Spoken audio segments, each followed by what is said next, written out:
एक मोमबत्ती खुद जलकर दूसरे को गिर गया।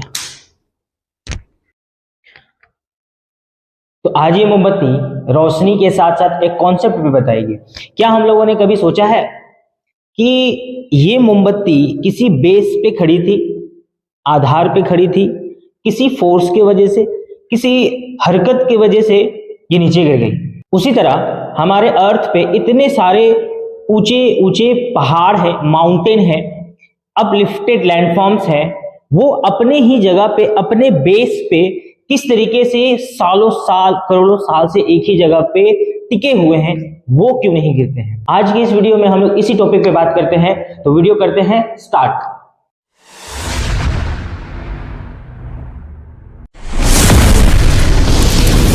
Hello everyone, this is Kaif Ali, welcome to A1 academy.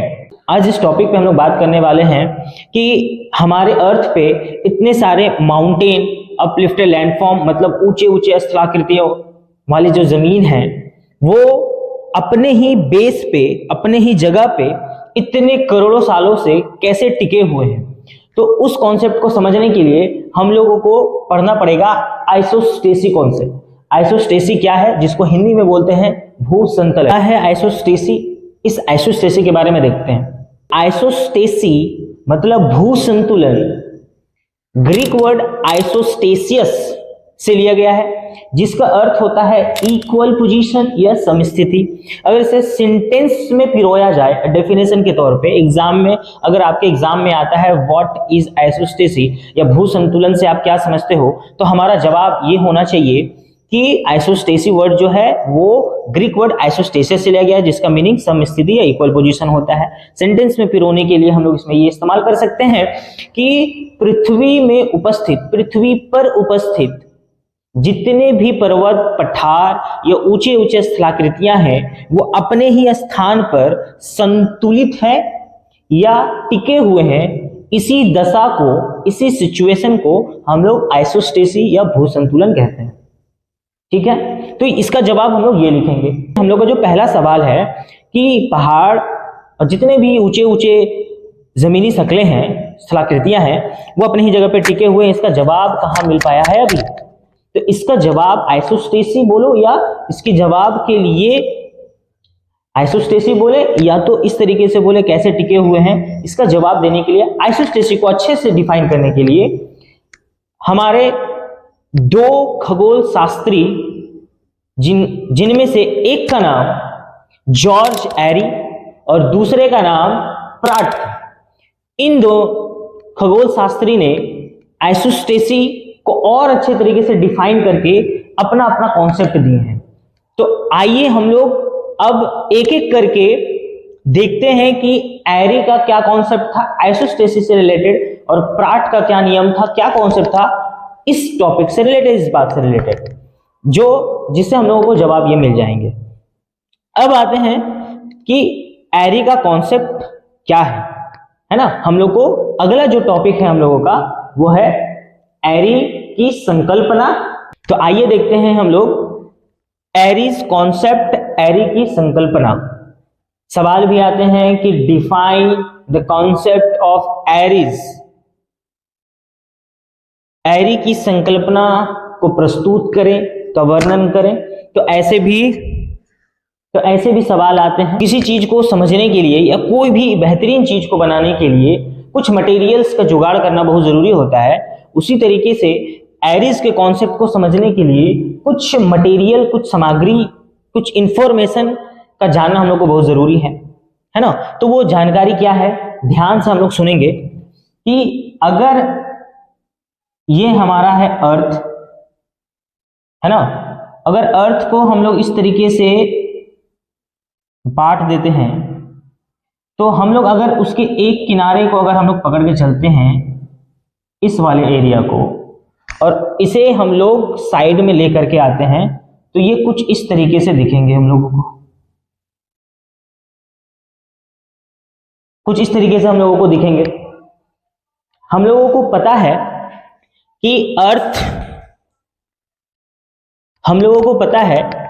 अर्थ के इंटीरियर को, अर्थ के आंतरिक भाग को 3 भागों में बांटा गया है। है ना। पहले को हम लोग बोलते हैं क्रस्ट, जिसको हिंदी में बोलते हैं भूपटल या भूपरत, भूप्रपटी। दूसरे को बोलते हैं, उससे क्रस्ट के नीचे वाले भाग जो है उसको बोलते हैं मेंटल, और सबसे नीचे जिसको हम लोग बोलते हैं कोर। तो मैं ये बताना चाहता हूं, तो आपका ये सवाल होगा कि एरीज का कॉन्सेप्ट बताते बताते आप इंटीरियर ऑफ द अर्थ, मतलब कि आप पृथ्वी के आंतरिक भाग में कहां चले गए। मैंने क्या कहा है कि इनके कॉन्सेप्ट को समझने के लिए कुछ मटेरियल्स, कुछ सामग्री की जरूरत पड़ेगी, कुछ इंफॉर्मेशन की जरूरत पड़ेगी। वो इंफॉर्मेशन को पहले हम लोग इकट्ठा कर लेते हैं, उसके बाद एरीज के कॉन्सेप्ट पे हम लोग चलते हैं, है ना। तो मैं ये बताना चाहता हूं कि पृथ्वी के आंतरिक इंटीरियर भाग को तीन हिस्सों में, तीन भागों में बांटा गया। पहला का नाम है क्रस्ट, दूसरे को बोलते हैं मेंटल, उसके बाद हम लोग जान रहे हैं कि इसको बोलते हैं कोर। तो इस हिसाब से देखा जाए तो जमीन का सबसे ऊपरी भाग, जमीन का सबसे जो ऊपरी भाग है, यहाँ पे पहाड़ मान इस तरीके से है ना। भूपटल को साफ कर दिया जाए तो हम लोग समझ सकते हैं कि यहाँ पे पहाड़ है, यहाँ पे पेड़ हैं, कुछ लोग, मतलब मैं ये कहना चाहता हूं कि जो क्रस्ट है वो जमीन का सबसे ऊपरी हिस्सा है ना, और उसके बाद जो है वो मेंटल है। तो हम लोग को ये पता है कि ये क्रस्ट जो है जमीन का सबसे ऊपरी भाग है, तो क्रस्ट में ही हमारा पहाड़, हमारे जितने भी स्थलाकृतियां हैं, ऊंचे ऊंचे पर्वत है, पठार है, वो सारे हम लोग क्रस्ट भाग में देखने को मिलेंगे। चलें, ठीक है। तो ये क्रस्ट जो है वो, और नीचे मेंटल है। तो हम लोग को पता है जैसे जैसे हम लोग नीचे की तरफ, जैसे जैसे हम लोग जमीन के नीचे की तरफ जाते हैं, टेम्परेचर बढ़ता है और डेंसिटी भी बढ़ता है। तो हम लोग को मालूम है कि ये मेंटल और क्रस्ट के बीच में एक लिक्विड, एक तरल लेयर भी पाए जाते हैं, जिसको हम लोग बोलते हैं एस्थनोस्फेयर, जिसको हम लोग बोलते हैं एस्थनोस्फेयर, जिसको हम लोग हिंदी में बोलते हैं दुर्बल मंडल, जिसको हम लोग दुर्बल मंडल बोलते हैं। और ठीक इसके ऊपर में, ऊपर वाले भाग को हम लोग बोलते हैं सबस्ट्रेटम, अधोमंडल।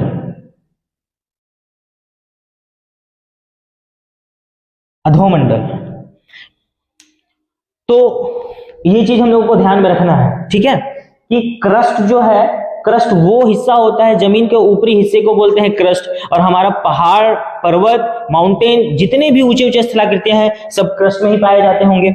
और उसके नीचे एक लेयर है मेंटल, क्रस्ट के नीचे और क्रस्ट और मेंटल के बीच में एक ऐसा लेयर है जो लिक्विड है, तरल है, जिसको सबस्ट्रेटम, अधोमंडल या एस्थनोस्फेयर बोलते हैं। तो हम लोग ये कह सकते हैं कि हमारा जो ये क्रस्ट है, या तो पहाड़ बोलो या तो क्रस्ट बोलो, हमारा जो ये क्रस्ट वाला भाग है या पहाड़ी भाग जो है, ये क्रस्ट भाग जो है वो हमारे सबस्ट्रेटम, अधोमंडल पे तैर रही है।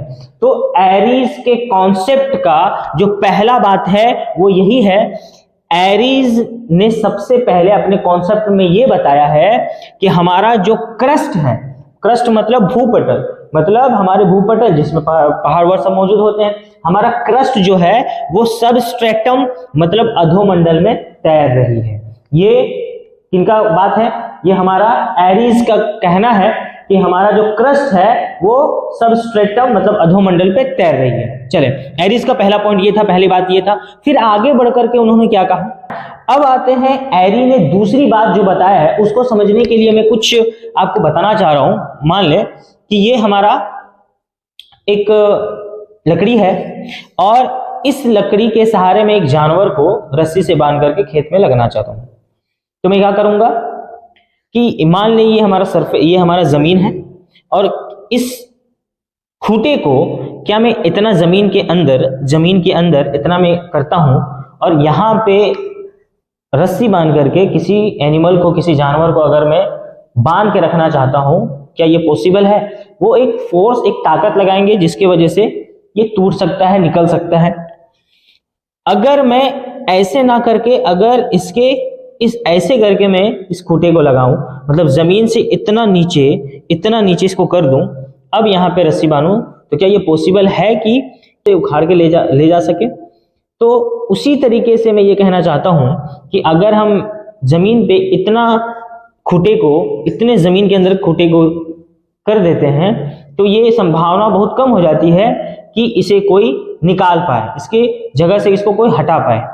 तो उसी तरीके से तो सर ये तो आप प्रैक्टिकली अपने अंदाज, हम लोग ह्यूमन जो है जितने भी, वो अपने अंदाज में इस बात को कह रहे हैं। ये प्रैक्टिकली किसी इंसान के जरिए से किया जा रहा है। क्या ये कुदरती तौर पे नेचुरल तरीके से, प्राकृतिक तरीके से ऐसा कुछ होता है? तो आपके स्क्रीन के राइट साइड पे एक पिक्चर, एक इमेजेस दिखाई देते होंगे।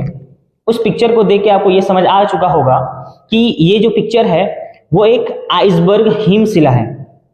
अगर इसे ध्यान से देखा जाए तो ये आइसबर्ग जो है, ये जो हिमशिला है, जो हिम मतलब बर्फ के जो चट्टाने हैं, ये पानी के ऊपर, इसका कुछ भाग दिखाई दे रहा है, छोटा सा दिखाई दे रहा है, और इसका आधा से ज्यादा इसका जो भाग है वो पानी के नीचे दिखाई दे रहा है। तो यहाँ पे एरी का दूसरा बात भी यही है। अब पहले बात और दूसरे बात को जोड़ करके हम लोग फिर से देखते हैं। एरी का कहना था कि हमारा जो क्रस्ट वाला भाग है जिसमें पहाड़ उपस्थित है, वो क्रस्ट जो है वो अधोमंडल मतलब सब स्ट्रेटम पे तैर रही है। जिस तरह एक हिमशिला मतलब एक आइसबर्ग पानी पे तैरती रहती है और उसका एक भाग, अगर मान लो वो पूरा बर्फ 10 है तो उसका एक ही भाग पानी के ऊपर दिखाई देता है और उसका 9 भाग जमीन पानी के नीचे तैरता रहता है।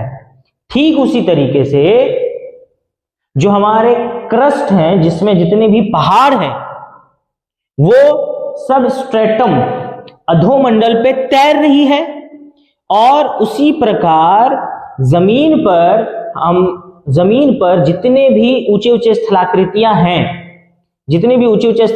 हैं, उसका एक ही भाग धरातल पर हम लोगों को दिखाई देता है और उसका 9 भाग जमीन के नीचे धंसा हुआ रहता है। तो इस तरीके से वो अपने जगह पे टिके हुए हैं। फिर से बोलना चाहता हूं, एरी का कहना था कि जिस तरीके से आइसबर्ग हिमशिला पानी पे तैरती है और उसका एक भाग पानी के ऊपर और 9 भाग पानी के नीचे गहराई में रहता है, ठीक उसी तरह हमारा क्रस्ट में भी जितने भी पर्वत पठार जितने भी हैं, वो सब स्ट्रेटम पे तैर रही है और उसका एक ही भाग जमीन के ऊपर हम लोगों को दिखाई देता है और उसका 9 भाग जमीन के नीचे एक खूंटे के जैसा गड़ा हुआ रहता है। इसी वजह से वो अपने आप को इतने सालों से अपने ही जगह पे इक्वल स्थिति में, सम स्थिति में बनाए हुए हैं। ये एरीज का दूसरा पॉइंट था, दूसरा बातें थे। अब एरी कुछ और बातें भी बताना चाह रहे थे। एरी का कहना था इस तरीके से हम लोग ये समझते हैं, मान लें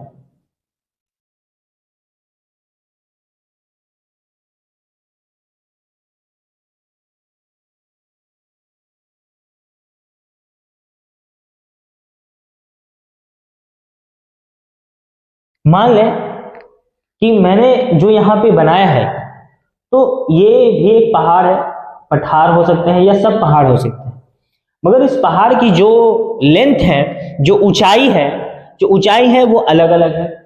एरी का जो तीसरा बात था, एरी ने कहा कि जमीन के ऊपर, धरातल के ऊपर जो जितने अधिक ऊंचाई में होंगे उसका उतना ही अधिक भाग जमीन के नीचे भी धंसा हुआ होगा, और जो जितना कम ऊंचाई धरातल पर दिखाई देंगे वो उतना कम जमीन के नीचे धंसा हुआ होगा।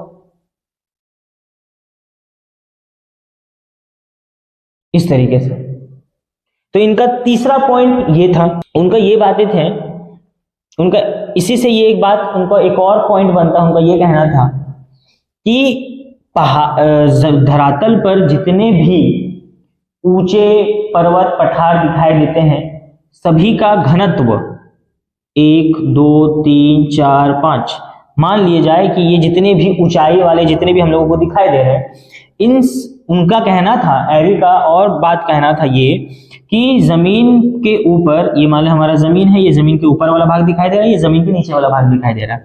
तो उनका कहना था कि जमीन के ऊपर जितने भी ऊंचे या उससे कम ऊंचे जितने भी स्थलाकृति हैं, सभी का डेंसिटी जो है, सभी का जो डेंसिटी है, घनत्व जो है, वो एक समान होते हैं। चाहे वो कितना भी ऊंचा हो, चाहे वो उससे कम हो, चाहे सबसे कम हो, सभी का घनत्व एक समान होते हैं। उनका यह कहना था कि धरातल पर जितने भी ऊंचे या उससे कम ऊंचे जितने भी स्थलाकृति हैं, उसका घनत्व हमेशा एक बराबर होते हैं, किंतु उसकी जो अंदर की गहराई, मतलब पृथ्वी के अंदर में जो उसकी गहराई है, वो अलग अलग होती है। तो इस तरीके से एरीज ने अपना कॉन्सेप्ट दिया। अब कुल मिलाकर के एरीज के कुछ बातों को हम लोग एक साथ बोलते हैं। क्या था उनका एरीज का कॉन्सेप्ट? तो हम लोगों ने ये जाना कि एरीज का कॉन्सेप्ट, एरी ने ये कहा था हमारा जो क्रस्ट है वो सबस्ट्रेटम या अधोमंडल पे तैर रही है।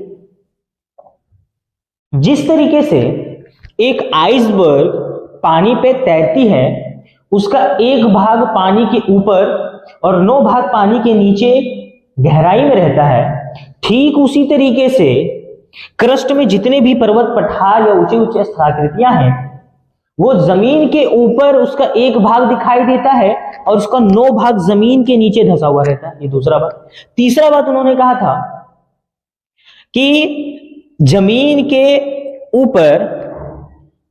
के ऊपर जितनी ऊंचाई में वो फैला हुआ रहता है, उतना ही वो गहराई में नीचे धंसा हुआ रहता है। चौथा उनका कहना यह था कि जमीन के ऊपर, धरातल के ऊपर जितने भी ऊंचे या कम ऊंचे सभी स्थलाकृतियों का घनत्व जो है वो एक बराबर होती है, किंतु उसकी गहराई अलग अलग होती है। इस चीज को उन लोगों को बताने के लिए, इसी चीज को बताने के लिए एरी ने कुछ लकड़ी और जल का इस्तेमाल करके इस कॉन्सेप्ट को बताया था। ठीक है, तो आज की इस वीडियो में हम लोगों ने देखा कि आइसोस्टेसी क्या है और आइसोस्टेसी से रिलेटेड एरीज का कॉन्सेप्ट क्या था।